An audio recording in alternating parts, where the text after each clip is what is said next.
కేసీఆర్ మీద ఇట్లా కత్తుల కోలాడ ఆడతాం బిడ్డ కబర్తారు. ఏమనుకుంటున్నావు మా పరికత్తులు లేసేనుకో నీ గడికి ఏమైనా కడతామని చెప్తామని చెప్తున్నా.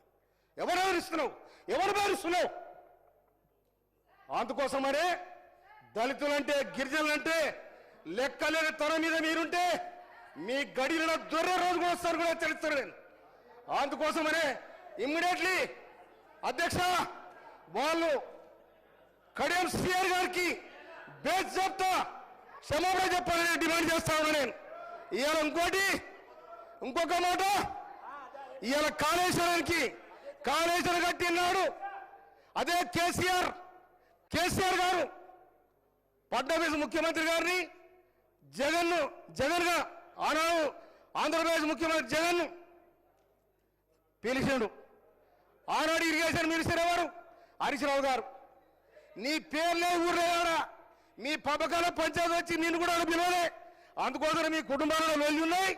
అందుకోసం కాంగ్రెస్ పార్టీని తెలంగాణ వేలాది మంది తెలంగాణ రక్త తర్పణ చేసి తెలంగాణ తెస్తే నిట్టైన దోచుకున్నారు. మీ పంపకాలు కూడా పంచాయతీ వచ్చినాయి. అందుకోసం ఆ పంచాయతీలు కాంగ్రెస్ మీద రుద్దాన్ని కూడా మీకు హెచ్చరిస్తా ఉన్నా. నేను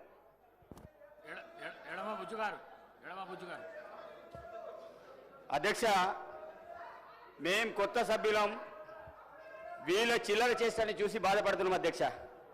అధ్యక్ష నేను మొన్న ఎంత ప్రిపేర్ అయ్యి వచ్చానంటే మీరిచ్చే రెవెన్యూ సబ్జెక్ట్ మీద కావచ్చు, ఆ రెవెన్యూ సబ్జెక్ట్ వస్తే వాళ్ళ భూ కబ్జాల గురించి నేను మాట్లాడుతున్నాను అధ్యక్ష. కానీ నాకు అవకాశం రాలేకపోయింది, వాళ్ళు చిల్లర చేసే వల్ల నేను నిన్ను మాట్లాడలేకపోయినా అధ్యక్ష.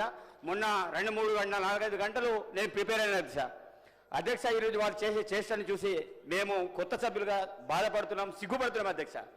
ఈరోజు కౌశిక్ రెడ్డి గారు ఆ చేష్టలు ఏంటి అధ్యక్ష? నా అక్క చెల్లెలను నేను నా అమ్మలతో సమానం, అక్కడ వాళ్ళు కూడా వీళ్ళు కూడా నా అమ్మలతో సమానం.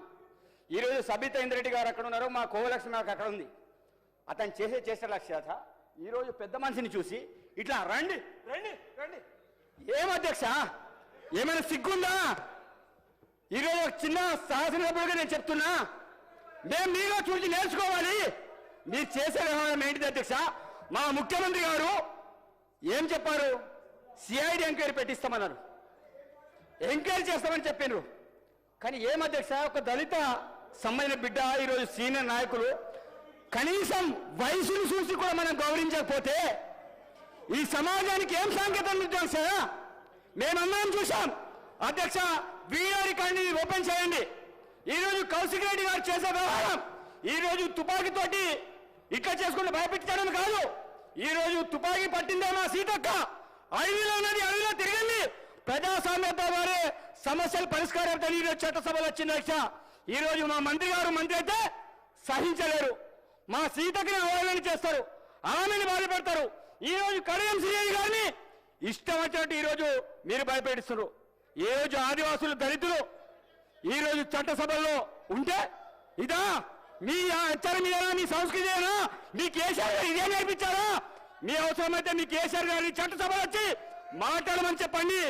మీరేదో ఇక్కడ వచ్చేసి ఇష్టారీతిగా మేము కొత్త సభ్యులుగా మేము మాట్లాడాలంటే మేము నిజంగా తలవంచుతున్నాం. ఈరోజు మా దళిత వారు ఈరోజు స్పీకర్ గారు ఉంటే స్పీకర్ గారిని కూడా ఇబ్బంది పెట్టే విధంగా స్పీకర్ గారు ఎంత చెప్పినా వినకుండా ఈరోజు నిన్న మా యొక్క బాలనాయక్ గారికి అతను చెప్పినా వినకుండా గిరిజన బిడ్డ చెప్తే వినడు, ఒక ఆదివాసి బిడ్డ ఎందుకు కూర్చోవాలి? మీరు కూర్చోవాలి, నేను కూర్చోడనా? స్పీకర్ చెప్తే నేను కూర్చుంటా, మీరెవరైనా మాకు కూర్చోబెట్టడానికి? భయపెడితే భయపడడం కాదు, మేము కూడా ఉద్యమాల నుంచి వచ్చాం. ఈరోజు 10 సంవత్సరాలు ఈరోజు ఏ రకంగా దోపిడీ చేశారు, ఎవరికి న్యాయం చేశారు? ఎస్సీ ఎస్టీ బీసీ మైనారిటీని అందరికీ మోసం చేశారు. అందుకే ఆ ప్రాణాలకు ఆ కుర్చీని కూర్చోబెట్టారు. మళ్ళా చెప్తున్నాం, తప్పకుండా మీలాంటి వాళ్ళని తెలంగాణ ప్రజలు ఈరోజు బుద్ధి చెప్తారు. మీరు అనుకుంటూ కావచ్చు ఈ పోడియంలో మీరు ఏదో చేస్తే పేపర్లో ఫ్రంట్ పేజీలు వస్తాయి. ఫ్రంట్ పేజీలో వచ్చినా ఏం చేసినా మీకు ఎలక్షన్లు ఏ రకంగా బుద్ధి చెప్పారు, భవిష్యత్తులో కూడా మీకు బుద్ధి చెప్తారు. మరొకసారి కాంగ్రెస్ పార్టీ అధికారంలో వస్తుంది. తప్పకుండా మా సిబిసిఐడి ఎంక్వైరీ ద్వారా మిమ్మల్ని బొక్క వేసి తప్పకుండా ఈరోజు తొక్కుతామని ఈ సందర్భంగా తెలియజేస్తాం. ధన్యవాదాలు అధ్యక్ష. సత్యం.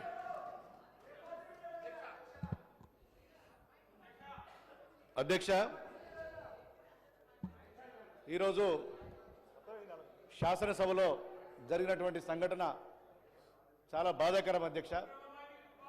ఒక సీనియర్ శాసనసభ్యులు గత 3 దశాబ్దాలుగా ఈ రాష్ట్రంలో శాసనసభ్యునిగా, శాసన మండలి సభ్యునిగా, డిప్యూటీ సీఎంగా అనేక పదవులు నిర్వర్తించి అనేక సార్లు మంత్రిగా చేసినటువంటి పెద్దలు కడియం శ్రీహరి గారి పైన హుజురాబాద్ శాసనసభ్యులు పాడి కౌశిక్ రెడ్డి గారు ఈ రాష్ట్రంలో ఉన్న దళితుల మనోభావాలు దెబ్బతీసే విధంగా, దళితుల ఆత్మగౌరవాన్ని దెబ్బతీసే విధంగా, ఏం పీక్కుంటావో పీక్కో, నిన్ను కాల్చి పాడేస్తా, పండబెట్టి తొక్కదని ఒక సీనియర్ శాసనసభ్యులైనటువంటి కడియం శ్రీహరి గారి మీద వారు చేసినటువంటి వ్యాఖ్యలు చాలా బాధాకరం అధ్యక్ష.